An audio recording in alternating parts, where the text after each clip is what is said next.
In today's video, I'm going to teach you how to add a calendar date picker in Google Sheets. This feature is extremely handy when you need to ensure that people using your spreadsheet can only enter valid date entries. It's a simple yet powerful tool that can greatly enhance the precision and user-friendliness of your Google Sheet. Let's walk through the steps together. First, you'll want to start by opening your Google Sheet file where you want to add the date picker.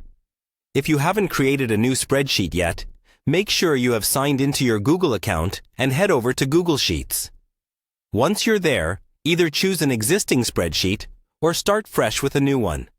Having your file open, you're ready to proceed to the next step. Next, navigate to the top menu and find the Data tab. Click this, and from the drop-down menu, select Data Validation. This action will bring up a Data Validation Rules window. Here you can set specific rules for the cells that you want to manage, enabling you to control what type of data users can enter. Now, with the Data Validation Rules window open, turn your attention to the Criteria section. In the drop-down, look for and choose Date. Once you have selected Date, this setting effectively tells Google Sheets that the only acceptable input for these cells is a date format. This eliminates the possibility of users entering text or numbers where you specifically require a date. Then, you'll need to decide which cells in your spreadsheet should have the date picker functionality. Simply click to select the cell or cells you want. If you need to apply this to a range of cells, click and drag across the cells in question, or type their range in the designated field. This approach allows for flexibility, whether you're working with a single cell, an entire column, or a defined set of rows.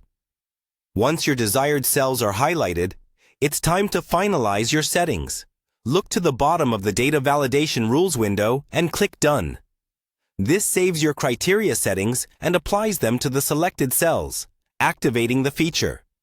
Now, with everything set up, it's time to see it in action. To test the date picker, simply double-click on any of the designated cells. You should see a small calendar icon appear, allowing you to easily select a date from the calendar interface. This intuitive feature ensures that anyone interacting with your spreadsheet can pick a date quickly and accurately, without worrying about format errors. And there you have it. By following these simple steps, you've successfully added a calendar date picker to your Google Sheets, enhancing its functionality and usability. Thanks for joining me today, and happy spreadsheeting!